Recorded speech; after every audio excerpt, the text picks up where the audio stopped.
जय हिंद दोस्तों, स्वागत है आपका। आज के जेटेट क्लास में हम लोग देखने वाले हैं बाल विकास से पूछे गए प्रश्नों को। C TET, UP TET, B TET, H TET, R TET, MP TET में पूछे गए बाल विकास के जो महत्वपूर्ण प्रश्न है उन प्रश्नों को आज देखेंगे। तो सबसे पहले जो सवाल है वो है कि निम्नलिखित में से कौन सा सत्य है। निम्नलिखित में से कौन सा सत्य है। तो देखिए, पहला जो है शिक्षक द्वारा प्रश्न पूछना संज्ञानात्मक विकास में बाधक है, ये गलत है। ठीक है। विकास और सीखना समाज सांस्कृतिक संदर्भों से प्रभावित रहते हैं, यह भी गलत है। शिक्षार्थी एक निश्चित तरीके से सीखते हैं, यह भी गलत है। ठीक है। खेलना संज्ञान और सामाजिक दक्षता के लिए सार्थक है, ये जो है ये सत्य है। सीटेट 2013 में पूछा गया सवाल है। अगला है कि एक शिक्षिका अपने शिक्षार्थी की इस रूप में मदद करना चाहती है कि वे एक स्थिति की अनेक दृष्टिकोणों को की सराहना कर सके और वह विभिन्न समूहों में एक स्थिति पर वाद विवाद करने के अनेक अवसर उपलब्ध कराती है। तो वाइगोत्स्की के परिप्रेक्ष्य के अनुसार उसके शिक्षार्थी विभिन्न दृष्टिकोणों को डैश करेंगे और अपने तरीके से उस स्थिति के अनेक परिप्रेक्ष्य विकसित करेंगे। तो देखिए, इसका जो राइट आंसर होगा वो होगा आत्मसात करेंगे। ठीक है। क्या करेंगे? वाइगोत्स्की के परिप्रेक्ष्य के अनुसार शिक्षार्थी जो होते हैं विभिन्न दृष्टिकोणों को आत्मसात करेंगे और अपने तरीके से उस स्थिति के अनेक परिप्रेक्ष्य विकसित करेंगे। सीटेट 2013 में पूछा गया था। अगला सवाल है कि वाइगोत्स्की बच्चों के सीखने में निम्नलिखित में से किस कारक की महत्वपूर्ण भूमिका पर बल देते हैं। तो ऑप्शन है आनुवांशिक, नैतिक। तो इसका राइट आंसर क्या होगा, आइए देखते हैं। तो देखिए, इसका राइट आंसर जो हो जाएगा ऑप्शन में फिर है शारीरिक और सामाजिक। तो इसका आंसर हो जाएगा सामाजिक। ठीक है, सामाजिक। सीटेट 2012 फर्स्ट पेपर में पूछा गया है। चलिए, अगला है कि एक शिक्षिका अपने शिक्षार्थियों की विभिन्न अधिगम शैलियों को संतुष्ट करने के लिए वैविध्यपूर्ण कार्यों का उपयोग करती है। वह डैश से प्रभावित है। किससे प्रभावित है? तो वह गार्डनर के बहुबुद्धि सिद्धांत से प्रभावित है। ठीक है। आगे देखिए, आगे पियाजे के संज्ञानात्मक विकास के चरणों के अनुसार इंद्रियगामक अवस्था किसके साथ संबंधित है। तो इसका राइट आंसर होगा अनुकरण, स्मृति और मानसिक निरूपण के साथ। सीटेट 2012 फर्स्ट पेपर में पूछा गया था। आगे पियाजे के अनुसार संज्ञानात्मक विकास में किस चरण पर बच्चा वस्तु स्थायित्व को प्रदर्शित करता है। तो इसका देखिए, सीटेट 2012 में सेकेंड पेपर में पूछा गया है। तो इसका आंसर होगा पूर्व संक्रियात्मक चरण में। ठीक है। आगे है कि कोहलबर्ग के अनुसार शिक्षक बच्चों में नैतिक मूल्यों का विकास कर सकता है। तो देखिए, सीटेट 2012 फर्स्ट पेपर में पूछा गया है। तो नैतिक मुद्दों पर आधारित चर्चाओं में उन्हें शामिल करके। ठीक है। चलिए, आगे निम्नलिखित में से कौन सी विशेषता समस्या समाधान उपागम का विशेष चिन्ह है। तो देखिए, इसका राइट आंसर होगा समस्या कथन में संकेत अंतर्निहित रूप से दिया होता है। ऑप्शन ये हो जाएगा। ठीक है। आगे वाइगोत्स्की के सिद्धांत का निहितार्थ क्या है। ऑप्शन है प्रारंभिक व्याख्या के बाद कठिन सवालों को हल करने में बच्चे की सहायता न करना। ये तो होगा ही नहीं क्योंकि नेगेटिव सेंस दे रहा है। ठीक है। सीटीपी में नेगेटिव सेंस का कोई स्थान नहीं है। इसमें जो आंसर हो जाएगा वो हो जाएगा आपका ऑप्शन सी, सहयोगात्मक समस्या समाधान। ये हो जाएगा। ठीक है। सीटेट 2012 में पूछा गया था। अगला कि लॉरेंस कोहलबर्ग के द्वारा प्रस्तावित निम्नलिखित चरणों में से प्राथमिक विद्यालय के बच्चे किन चरणों का अनुसरण करते हैं। ठीक है। किन चरणों का अनुसरण करते हैं, थोड़ा छोटा कर देते हैं इसको।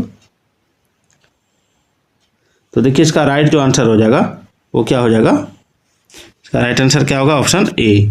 ऑप्शन ए, आज्ञा पालन और दंड उन्मुखीकरण। ठीक है।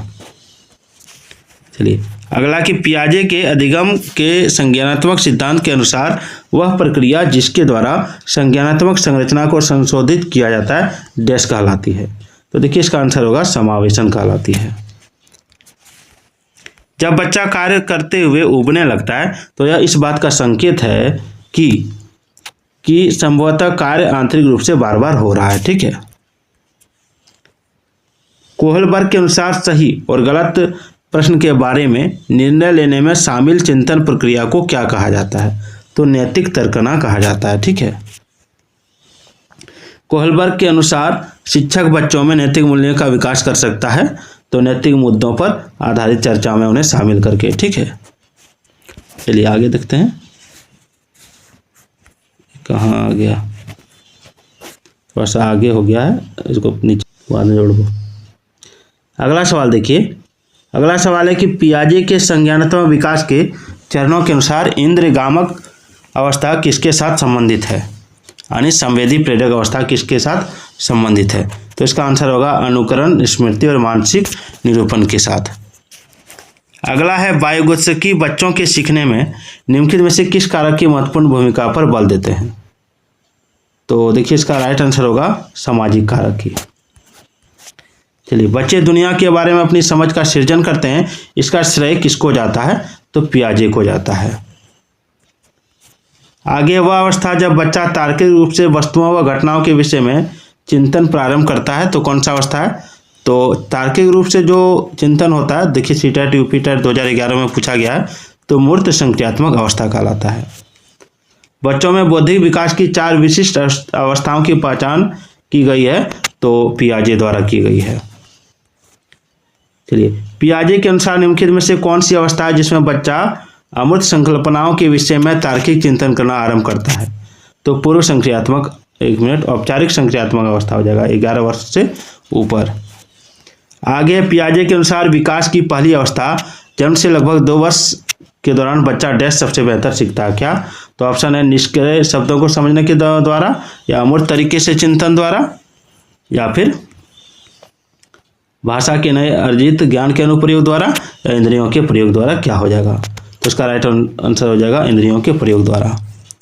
अगला देखिए, निम्न सिद्धांतों में से कौन बच्चे के बौद्धिक विकास के 4 चरणों संवेदी चालक, पूर्व परिचालन, सुदृढ़ परिचालन एवं औपचारिक परिचालन को चिन्हित करता है, तो इसका आंसर होगा जीन पियाजे का ये संज्ञानात्मक विकास सिद्धांत है। पीटेट 2011 में पूछा गया सवाल है।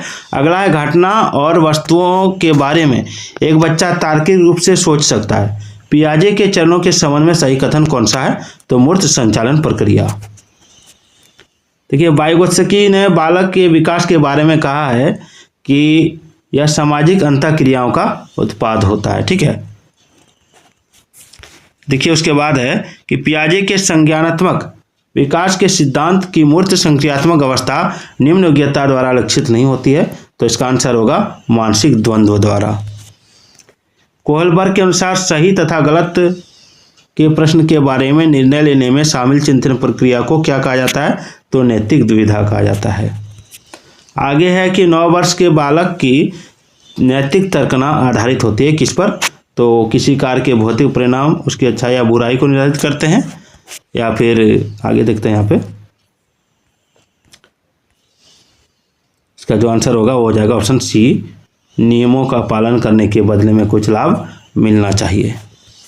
आगे देखिए, आगे कोहलबर्ग के नैतिक विकास के सिद्धांत के अनुसार निम्न अवस्था में लोगों की आशाएं तथा इच्छाएं पूरी करने के संदर्भ में सही या गलत निर्णय लेता है, तो ये कहलाएगा अवस्था 3, ठीक है। देखिए एचटेट 2013 सेकेंड पेपर में पूछा गया है। कोहलबर्ग के नैतिक विकास के सिद्धांत एवं उसकी विभिन्न स्तरों के अनुसार निम्न में से कौन सा सोपान उनके द्वारा प्रतिपादित नहीं है, तो इसका आंसर होगा व्यक्तिगता व विनिमय अभिमुखता। चलिए आगे देखिए, आगे निम्न में से कौन पियाजे के अनुसार बौद्धिक विकास का निर्धारण तत्व नहीं है, तो ऑप्शन ए सामाजिक संचरण। आगे देखिए, वह प्रक्रिया जिसके द्वारा माता पिता यह अनुमान लगाते हैं कि उनके बच्चे में सभी सकारात्मक गुण है क्योंकि एक गुण सकारात्मक कहलाता है, तो इसका आंसर होगा परिवेश का प्रभाव। देखिए अगला है शिक्षा मनोविज्ञान की दृष्टि से निम्न में से कौन सा कथन सत्य है, तो इसका आंसर होगा बच्चे अपने ज्ञान का स्वयं सृजन करते हैं। तो वीडियो कैसी लगी एक बार कमेंट जरूर कीजिएगा।